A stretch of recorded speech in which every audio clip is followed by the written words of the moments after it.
Tidak dipungkiri bahwa kematian sempat mengancam keberadaan media cetak di Indonesia.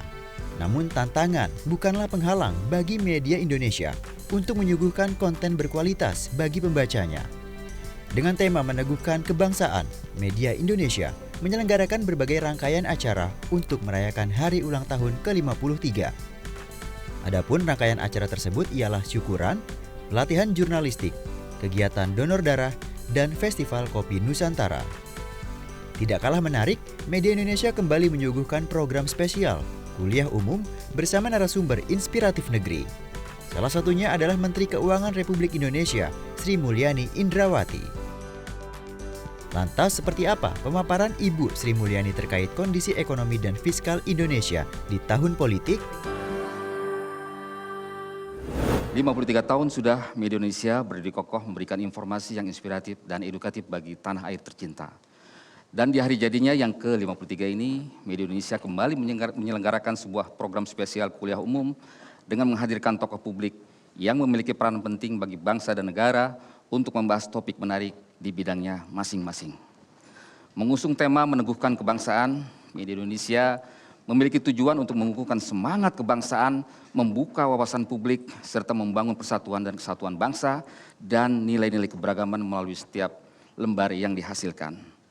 Dan saat ini saya akan mengundang salah satu tokoh publik yang telah mencetak berjuta prestasi melalui kinerjanya sebagai Menteri Keuangan Republik Indonesia, dan beliau juga salah satu dari 200 tokoh berpengaruh di dunia versi majalah Forbes. Dan mari kita sambut Ibu Sri Mulyani Indrawati PhD.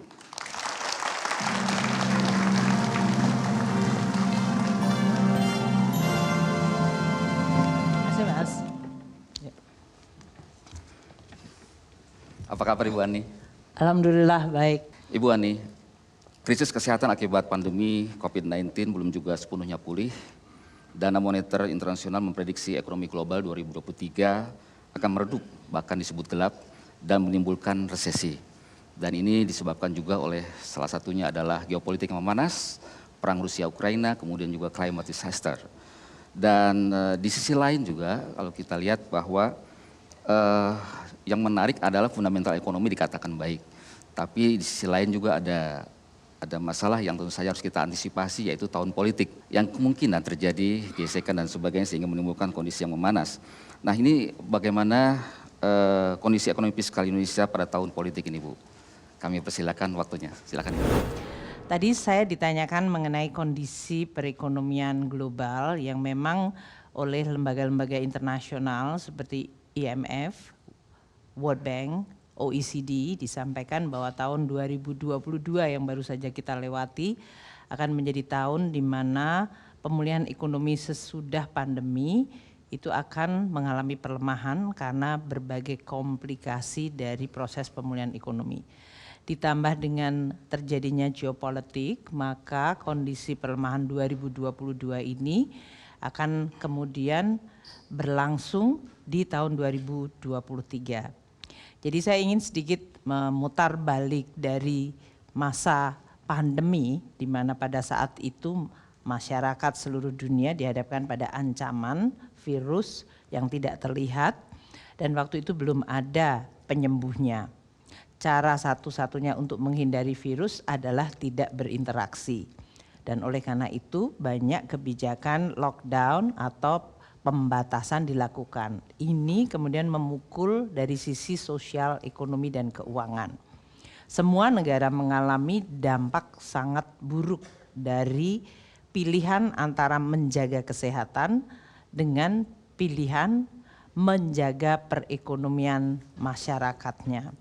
Oleh karena itu, pandemi adalah ujian yang luar biasa, tidak hanya dari sisi sistem kesehatan dan respons kebijakan secara global karena tidak ada batas antar negara, dan bagaimana setiap negara bisa memformulasikan kebijakan yang tepat untuk menangani virusnya, ancamannya, dan dari sisi menjaga ekonomi dan memulihkannya. Indonesia termasuk negara yang cukup baik di dalam menangani pandemi COVID-nya dari sisi kesehatan karena kita menggunakan seluruh sumber daya resources yang ada di Republik ini. Sumber daya tidak selalu hanya uang, walaupun APBN berperan sangat penting, namun sumber daya adalah termasuk institusional, menggunakan seluruh perangkat institusi dimobilisasi untuk bisa melindungi rakyat, vaksinasi secara luar biasa, dan kemudian secara bertahap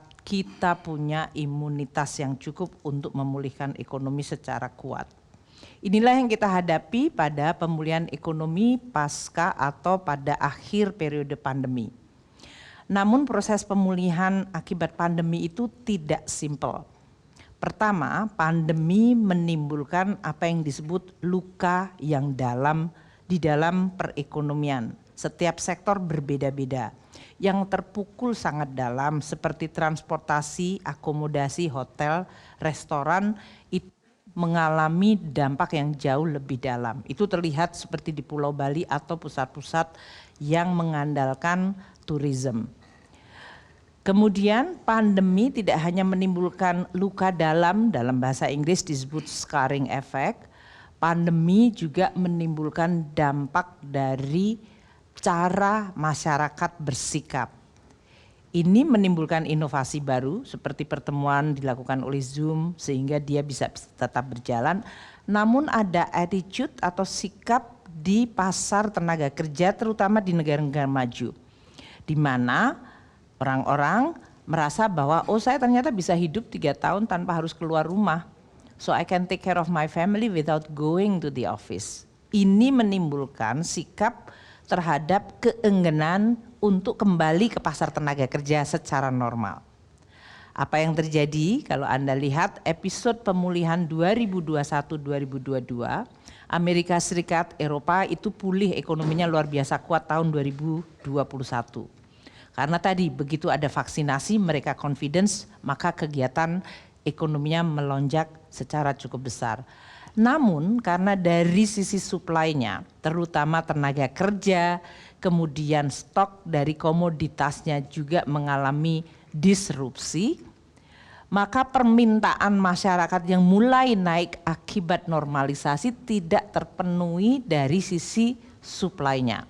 Inilah yang menimbulkan tahun 2022 yang lalu, pemulihan ekonomi muncul komplikasi baru yaitu inflasi. Harga-harga naik karena demand lebih cepat dari kemampuan supply side-nya. Kemudian fenomena 2022 diperrumit dengan geopolitik, perang di Ukraina. Di mana Rusia dan Ukraina adalah 2 negara yang sangat menentukan produksi minyak, gas, gandum, pupuk, dan minyak goreng dari bunga matahari. Komplikasi inilah yang harus direspon. Pandeminya belum selesai, keseimbangan dan harmonisasi antara demand supply tidak terjadi, supply-nya ditambah dengan masalah disrupsi yang sangat besar. Untuk Indonesia, kita terus mewaspadai perkembangan pasca pandemi tersebut. Pandeminya tetap kita bisa jaga, Presiden sudah menyampaikan PPKM akan kemudian di stop dan kita mulai hidup baru dan imunitas masyarakat tetap dimonitor secara baik karena kita tetap harus waspada. Sementara lingkungan global yang tadi bergumul dengan masalah inflasi tinggi karena energi, pangan, disrupsi sisi supply, menimbulkan respons kebijakan dalam bentuk kenaikan suku bunga dan pengetatan likuiditas. Bank-bank sentral di Amerika Serikat menaikkan 425 basis poin hanya dalam waktu 12 bulan. Kenaikan tertinggi dan tercepat dalam sejarah 40 tahun atau bahkan sejarah Amerika. Bank di Eropa yang biasanya suku bunganya 0 karena inflasinya adalah negatif, sekarang menaikkan lebih dari 250 basis poin. Inggris yang selama ini dianggap sebagai negara kuat, saya hampir yakin Anda semuanya mungkin sebagian kemarin mengagumi Inggris dan oleh karena itu begitu bisa dibuka Anda pergi ke London, situasi ekonominya tidak baik-baik saja. Jadi Kalau tadi disebutkan Indonesia situasinya tidak baik-baik saja, mungkin saya koreksi, yang tidak baik-baik aja di sana, Pak. Di sana. Kita lihat, untuk bisa menjinakkan inflasi, tentu respons dari sisi supply dan dari sisi demand dilakukan. Mengendalikan demand dilakukan oleh Monetary Authority, Bank Sentral, Federal Reserve, Central Bank Eropa, Central Bank di Inggris menaikkan suku bunga secara luar biasa cepat. Kenaikan yang begitu drastis untuk dunia usaha pasti terpukul. Karena pertama mereka baru saja sembuh dari pandemi, restructuring baru mau timik-timik mulai berjalan, dipukul dengan kenaikan suku bunga yang melonjak. Maka prediksi dari IMF, OECD, Bank Dunia 2022 ekonomi akan melemah tajam dan tahun 2022-23 akan kemungkinan terjadi resesi. Itulah yang disebutkan dengan outlook yang dunia menghadapi prediksi gelap gulita.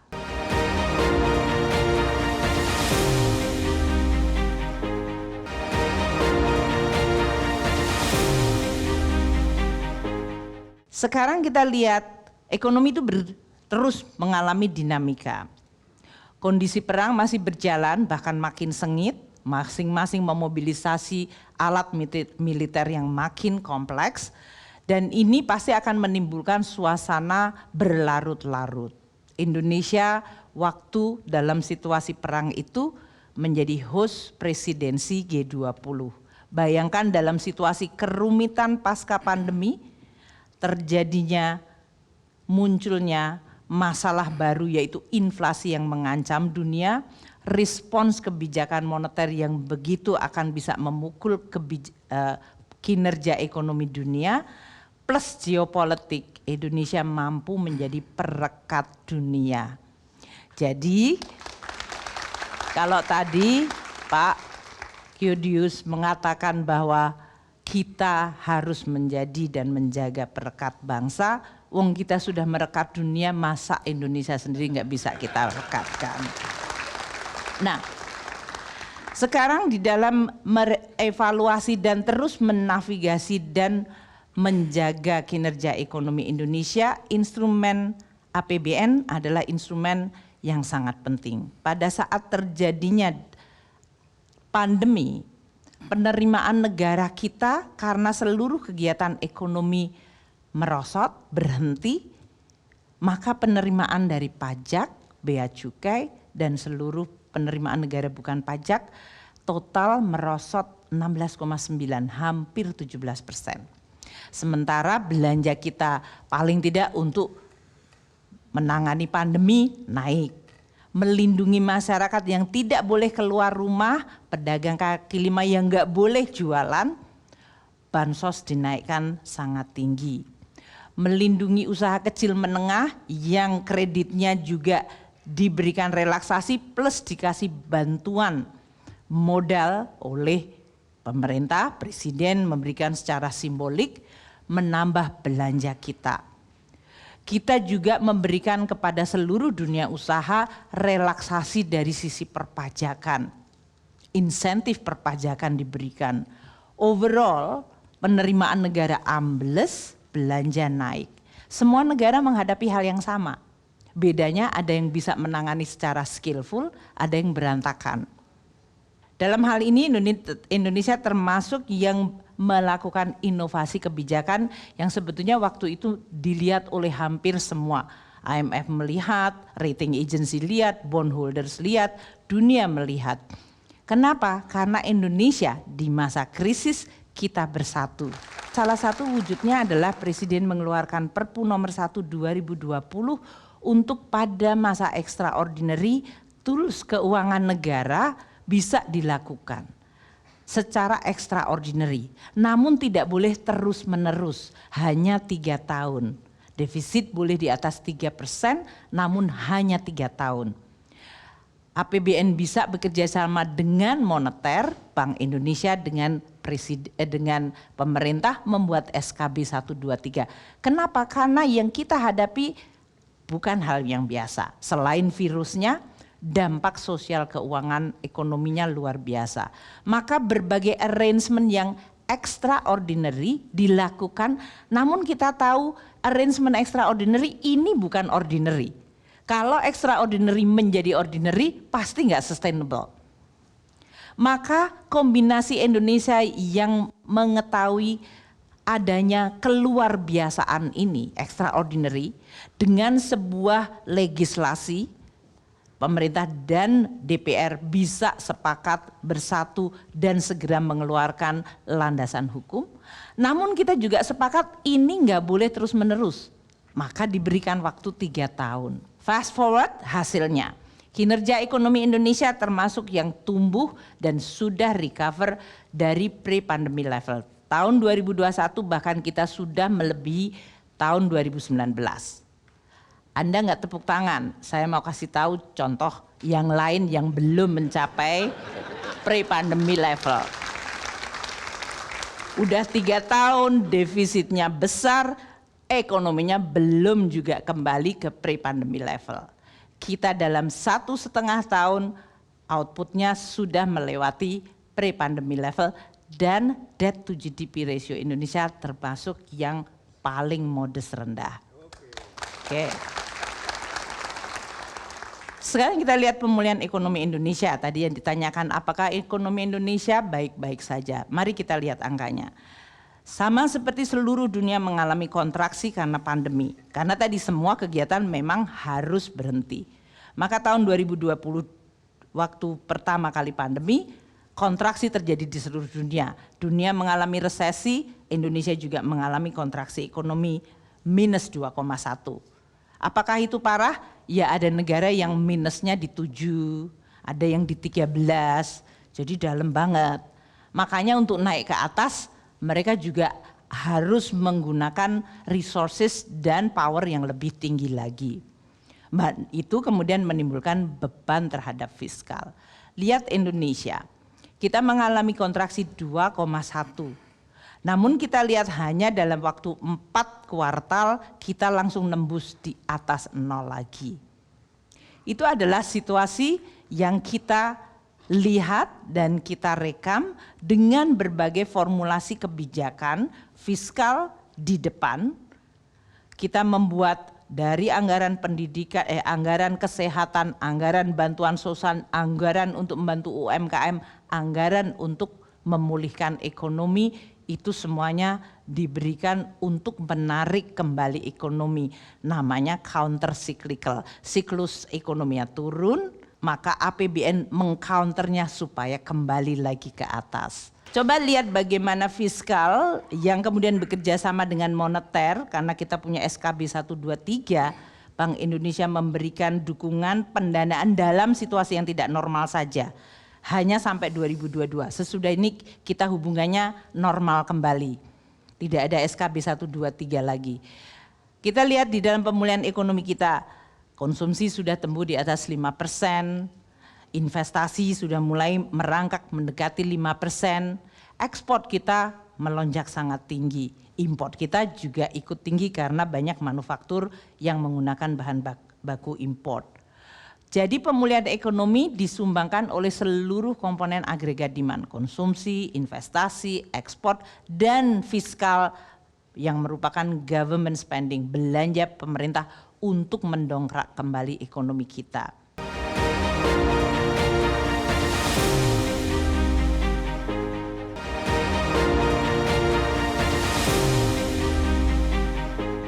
Neraca perdagangan kita mengalami surplus 32 bulan berturut-turut. Jadi dalam kondisi dunia mulai melemah, Indonesia masih bisa mengcapitalize itu. Dan ini adalah sesuatu yang cukup baik antara external demand dan domestic demand. Konsumen masih sangat confidence. Growth selama kuartal terakhir tahun lalu menjelang akhir tahun, kita sudah melihat masyarakat mobilitasnya tinggi, confidence tinggi, padahal itu sesudah kita menaikkan BBM 30%. Ini yang menyebabkan konsumer kita masih tetap growing secara baik. Inflasi terkendali, tidak hanya dari sisi kebijakan moneter, tapi juga Presiden, gubernur, bupati, wali kota, semuanya dimobilisasi sama seperti waktu menghadapi pandemi, kita sekarang menghadapi inflasi. Maka harga-harga pangan mulai stabil. Ini yang menyebabkan kenapa inflasi Indonesia relatif modest dan daya beli bisa kita jaga sehingga momentum pemulihan tetap terjaga. Pemulihan ekonomi tidak hanya about growth, job, employment, atau dalam hal ini lapangan kerja juga tercipta dan bisa menurunkan kemiskinan juga. APBN adalah instrumen yang penting. Kebijakan fiskal waktu pandemi dan waktu pemulihan sebagai counter cyclical maupun sebagai shock absorber. APBN yang meningkat peranannya ini adalah instrumen yang harus dijaga. Maka pada saat APBN kerja luar biasa keras tahun 2020, 2021, 2022, kita pada saat yang sama harus memperbaiki lagi kesehatan APBN kita. Dalam situasi siklus pandemi ini, APBN mengalami perlemahan kemudian dia recover. Defisitnya mengecil, penerimaan negara naik, belanjanya kita jaga secara steady dan pembiayaan kita lihat secara cukup tajam untuk melihat efisiensi. Sehingga masuk 2023 pada saat dunia mengalami kemungkinan perlemahan, APBN sudah mulai relatif sehat. Optimis karena kita punya track record yang cukup baik 3 bulan di dalam mengelola, namun kita waspada karena ini tantangannya beda. Maka waktu Bapak Presiden menyampaikan, IMF menyampaikan dunia gelap gulita, itu bukan untuk nakut-nakutin kita atau nakut-nakutin rakyat. Itu adalah elemen dari kewaspadaan sebagai pimpinan negara.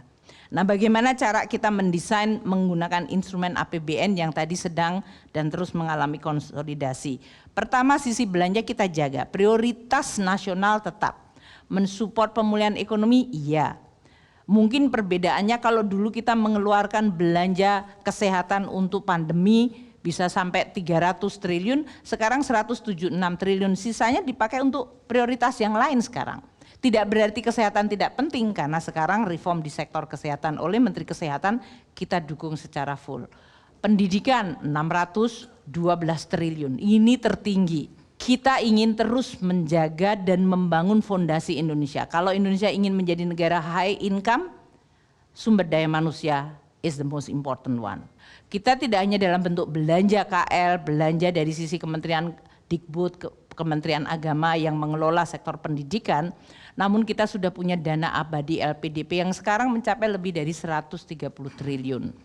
35.000 lebih mahasiswa yang kita berikan beasiswa di dalam dan di luar negeri. 17.900 awardee yang sudah lulus dan sekarang mereka banyak contoh-contoh mereka yang ikut menemukan vaksin AstraZeneca. I think that's a good story of Indonesia, benar kan? Karena kita dihadapkan pada energi dan pangan, ketahanan pangan dan energi adalah dua hal yang kita jaga di dalam APBN 2023 ini. Infrastruktur tetap penting. Beberapa proyek strategi nasional akan kita selesaikan. Jalan tol di Sumatera itu, ini ada Direktur Elman di sini, kita membebaskan tanah untuk bisa membuat, jadi jangan dikira bahwa oh kita hanya membangun Jawa aja atau kita hanya ngurusin IKN saja. Seluruh pelosok Indonesia kemarin pertama kali sejarah di Sulawesi sekarang terbangun kereta api, dan itu adalah segala sesuatu yang untuk tujuannya memperkuat fondasi Indonesia. Infrastruktur. Selama kualitas belanjanya baik, tidak ada korupsi, efisiensi kita jaga bersama, Indonesia akan terus membangun untuk menciptakan penguatan ekonomi kita. Dan tadi saya sampaikan pertahanan keamanan dalam suasana geopolitik, kita support apa-apa yang menjadi kebutuhan untuk membuat Indonesia menjadi negara yang makin maju. Dalam situasi ini tidak hanya masalah sekedar pajak menerima dan belanja, kita mereform. Reformasi itu penting dan tidak berhenti. Di dalam fiskal kita mereformasi dari sisi perpajakan, legislasi kita selesaikan dengan DPR, dukungan luar biasa dari DPR, kita perkuat dari sisi institusinya, IT sistemnya, services, akuntabilitas, transparansinya. Kita reform di sisi belanja dengan kementerian lembaga dan pemerintah daerah. Baru saja legislasi untuk hubungan keuangan pusat daerah telah kita selesaikan agar transfer yang sekitar 800 triliun tiap tahun untuk daerah betul-betul menghasilkan pelayanan pada masyarakat yang makin baik. Jadi kita rame enggawe, ramai sekali dengan bekerja, benar-benar bekerja membangun fondasi Indonesia. Kalau orang Jawa bilang rame enggawe itu temennya sepi ing pamrih. Jadi kita nggak boleh punya self interest untuk kita sendiri. Bangsa ini adalah bangsa kita sendiri, negara kita sendiri. Gunakan semua kesempatan, kemampuan, dan apapun tanggung jawab yang kita emban untuk rame enggawe sepi ing pamrih. Pasti Indonesia akan menjadi negara yang maju. Nah tadi disebutkan tahun pemilu. Kenapa tahun pemilu? Kita udah beberapa kali pemilu. So pemilu adalah wujud dari sistem demokrasi yang kita Indonesia sudah sepakati. Perbedaan itu adalah suatu kodrat. Nggak ada manusia yang diciptakan sama persis. Persis, even kalau Anda adalah twin. Manusia itu berbeda, itu adalah sesuatu yang memang kewajaran. Bagaimana mewadahi perbedaan dalam sebuah demokrasi yang baik, menurut saya itu adalah sesuatu yang harus kita jaga bersama. Perbedaan tidak berarti saya benci sama kamu, karena kita tidak akan pernah sama. Bagaimana kita bisa beda tapi kita tetap menghormati dan tetap punya komitmen bersama membangun Indonesia. APBN mendukung pemilu, anggarannya kita sediakan memadai dan tentu tetap dengan prudent. Makanya kita selalu sampaikan, ya kita dukung apa proses pemilunya 2022, 2023 dan 2024 nanti. 18 partai sudah lolos, kita berharap semuanya yang akan masuk dalam arena kompetisi politik, semuanya adalah yang akan menawarkan pada bangsa dan rakyat kita sebuah masa depan Indonesia dengan tata kelola yang baik dan dengan pilihan-pilihan kebijakan yang baik. Karena ini adalah negara kita sendiri. Besar, kecil, jatuh, bangun, rusak, maju, tergantung dari kita. Jangan pernah nyalain orang lain. Lihat diri kita, perbaiki diri kita, dan saya yakin di dalam pemilu nanti kita semua dengan keinginan untuk menjaga persatuan kesatuan, untuk merayakan pesta demokrasi, pesta loh, bukan perang demokrasi di sini. Maka kita akan bisa maju. Terima kasih. Wassalamualaikum warahmatullahi wabarakatuh.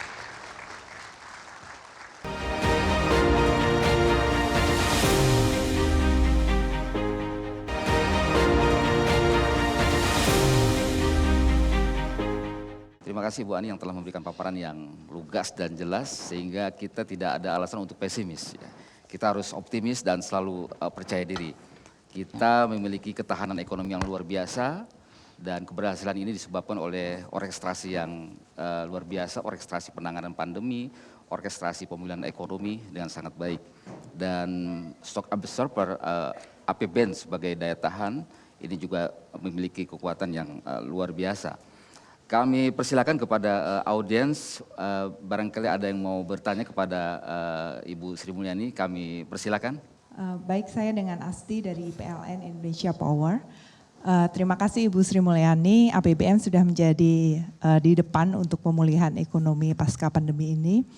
Pertanyaan saya yang pertama, just curious Bu, kenapa di APBN 2023 ini dengan kondisi ekonomi yang sudah pulih, pendapatan negara saya rasa juga naik signifikan 30%, masih di set negatif gitu.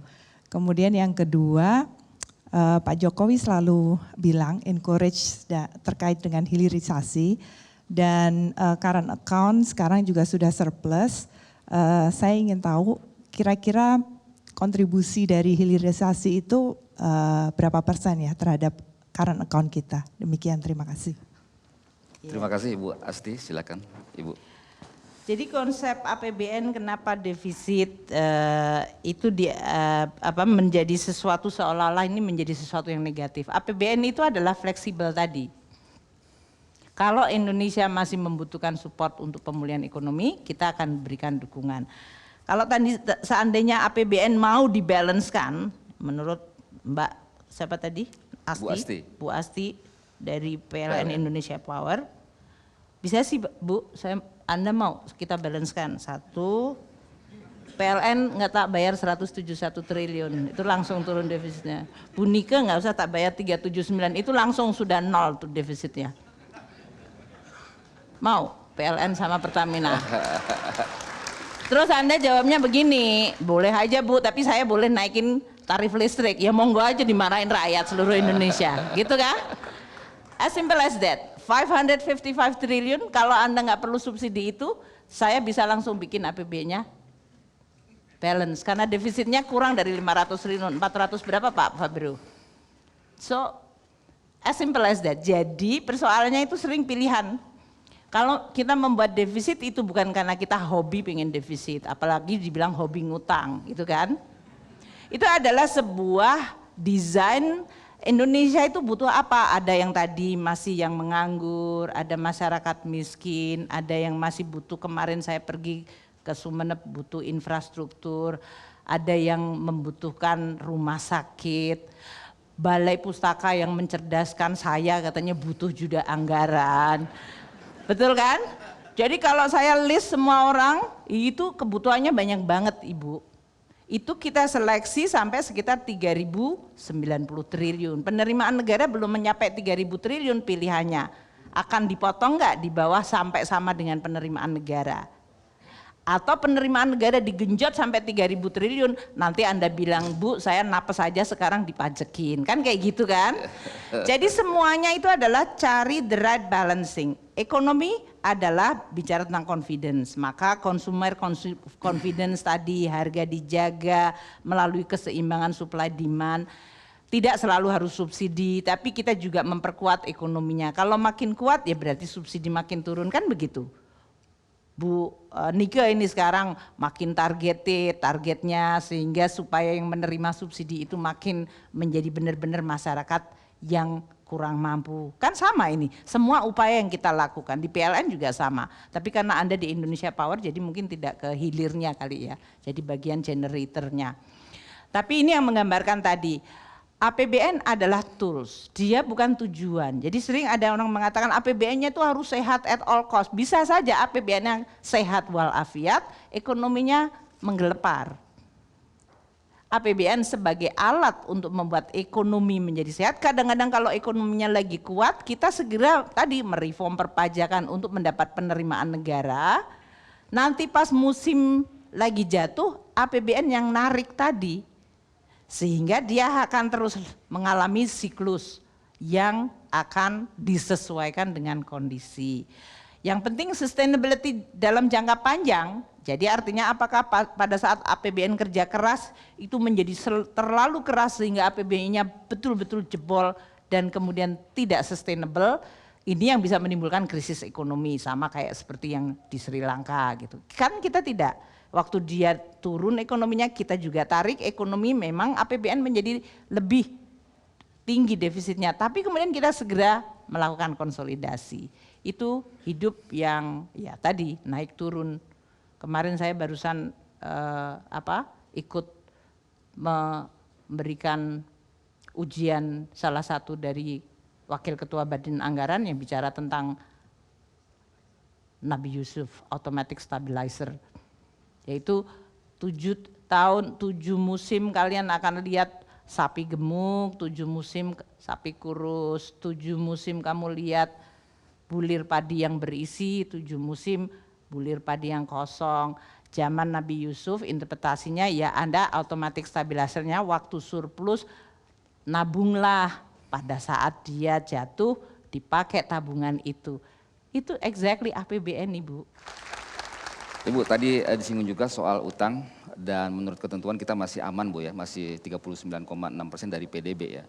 Nah bagaimana strategi pemerintah agar pengelolaan utang ini berjalan dengan baik, tidak membebani generasi yang akan datang Bu? Strateginya seperti apa Bu? Strategi untuk mengelola keuangan negara secara keseluruhan, utang adalah salah satu bagian. Ada pajak, bea cukai, penerimaan negara. Dari sisi penerimaan negara ada belanja itu ada pemerintah pusat, ada belanja untuk subsidi itu namanya belanja bendaharaan negara, ada belanja ke daerah, ada yang disebut kemudian pembiayaan.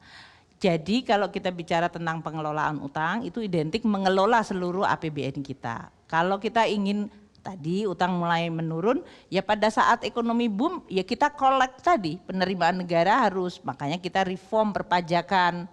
Apakah itu dari PPh untuk orang pribadi, PPh korporasi, PPh untuk PPN, pajak ekspor, bea masuk, bea keluar, kemudian royalti, karena masyarakat kadang-kadang kan mengatakan, Bu kita itu negaranya katanya kaya sekali, masa kita nggak dapat penerimaan negara? Ya dapatlah. Royalti kita kumpulkan, kemudian pajak ekspor kita kumpulkan, pajak bumi bangunan kita kumpulkan, semuanya untuk membiayai sisi belanja. Jadi kalau kita ingin tadi utangnya turun atau Anda sebut yang sehat, 39 itu sehat sebetulnya. Anda tuh terobsesi, dianggapnya sehat itu yang nggak ada utang, nggak ada. Semua negara mau Brunei Darussalam, mau Saudi Arabia, dia punya utang. Orang Indonesia kalau ngeliat utang tuh kayaknya mungkin ya udahlah nggak usah ngomong.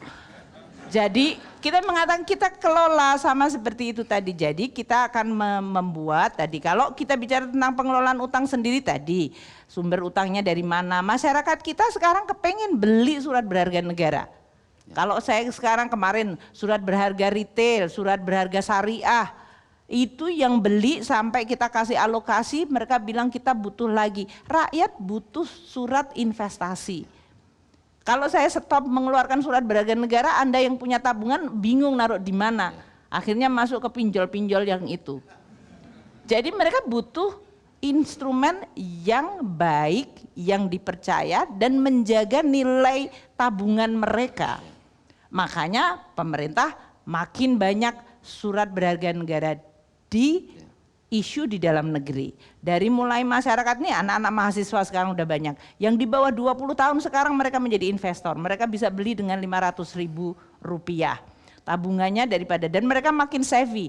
Dia bisa milih, aku mau beli surat berharga negara atau mau beli stok. Kalau stok kadang-kadang turun, mereka kemudian rugi. Jadi ini mereka makin menjadi yang disebut investor base yang luar biasa makin bagus. Ibu-ibu rumah tangga ini sekarang majority di dalam, jadi kalau lihat gender, ibu-ibu itu cukup banyak mereka sekarang. Bapak-bapak kayaknya sibuk entah apa gitu ya. Tapi anak-anak dan ibu-ibu itu kayaknya banyak yang invest di surat berharga negara kita. Makin kita isu, kita lihat oh ini investor baru, ini anak-anak baru. Very very good. Jadi retail, institusi, coba dana pensiun. Dana pensiun tuh ngumpulin dana pensiun kan dibayarnya nanti kalau orang pensiun. Duitnya emang ditaruh di mana? Di berangkas kan enggak Mas? Dia harus diinvestasikan. Investasi yang paling aman ya surat berharga juga. Jadi dia butuh surat berharga negara itu. Konsep ini yang kadang-kadang masyarakat mungkin perlu untuk dilihat. Semakin Indonesia maju, Anda akan lihat kita akan membutuhkan banyak instrumen investasi, salah satunya adalah surat berharga negara, yang itu adalah instrumen utang. Jadi kita investor base-nya dalam negeri, currency-nya kita jaga antara rupiah dengan yang forex. Kalau kemudian kita lihat maturitasnya atau jatuh temponya harus cukup panjang sehingga jangan sampai oh kemudian akan jatuh tempo besok kita nggak punya untuk membayarnya. Itu semuanya adalah manajemen utang yang kita kelola secara prudent dan kita dipelototin oleh banyak orang Pak. Rating agency akan lihat is it really sound, is it good, Indonesia kelihatan mengkhawatirkan atau enggak. Seluruh dunia makanya kita rating kita kalau dibilang positive outlook. Sekarang triple B, kita akan masuk investment grade yang moga-moga masuk ke dalam grade A. Itu yang menggambarkan bahwa ya baik-baik saja tadi, sustainable. Kalau ugal-ugalan ya nggak mungkin akan positive outlook. Coba tanya nih Bu Nike, pengelolaan utang di Pertamina, dia dapat grade berapa itu? Kan sama aja. Padahal orang melawan Bu Nike, kan Pertamina kan kaya sumber daya alam, kok ngutang? Loh, kok jadi bingung pertanyaannya kok ngutang ya Bu ya? Kan kayak gitu kan. Jadi memang masyarakat Indonesia itu perlu untuk terus, saya anggap media Indonesia kan selama ini kan sering utang tuh dijadikan sebagai salah satu stigma politik. Moga-moga nggak latah gitu, itu aja.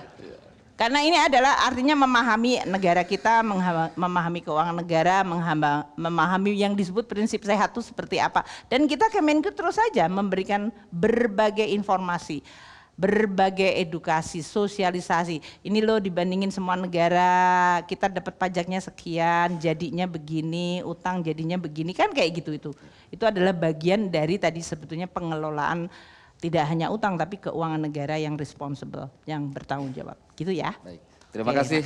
Kita kasih aplaus buat Ibu Sri Mulyani Indrawati. Baik, hadirin yang berbahagia, kita berada di penghujung acara. Pertumbuhan ekonomi Indonesia berjalan dengan sangat baik dan ini dilakukan karena orkestrasi yang sangat terpadu antara penanganan pandemi COVID-19, kemudian juga pemulihan ekonomi. Dan terbukti daya tahan ekonomi kita tidak hanya domestik tetapi juga secara internasional juga kita mengalami pertumbuhan ekonomi yang impresif. Pertumbuhan ekonomi Indonesia tertinggi di dunia dalam G20, kemudian di negara ASEAN juga kita mengalami pertumbuhan ekonomi yang sangat bagus. Bapak Ibu yang kami hormati, tadi disampaikan juga bahwa pesta demokrasi pemilu 2024 tidak perlu ditakuti, tidak perlu dicemaskan karena tadi seperti yang disampaikan oleh Ibu Sri Mulyani bahwa kita sudah memiliki kedewasaan dalam berdemokrasi. Jadi insya Allah kita akan melalui tahun yang sulit, dunia dikatakan muram karena dampak ekonomi global, perang geopolitik Rusia-Ukraina, kemudian juga dikatakan juga bahwa pemilu akan menimbulkan gesekan, tetapi juga ini tidak akan terjadi karena demokrasi kita sudah dewasa. Terima kasih Ibu Sri Mulyani sudah hadir dalam memberikan pemaparan yang luar biasa. Sudah saatnya saya Adelawi pamit undur diri, sampai berjumpa kembali di Kuliah Umum Media Indonesia selanjutnya. Itu dia Kuliah Umum Media Indonesia bertajuk Kondisi Ekonomi dan Fiskal Indonesia di Tahun Politik bersama Menteri Keuangan Republik Indonesia Sri Mulyani Indrawati. Setelah pemaparan dan sesi tanya jawab, Media Indonesia juga memberikan sebuah apresiasi berupa cenderamata lukisan karikatur yang diserahkan langsung oleh Ketua Dewan Redaksi Media Group Elman Saragih. Diharapkan dengan diselenggarakannya Kuliah Umum Media Indonesia dapat memberi ruang bagi masyarakat untuk mendapatkan informasi yang bermanfaat dan memberikan dampak yang positif dari perkembangan teknologi informasi yang terus berkembang.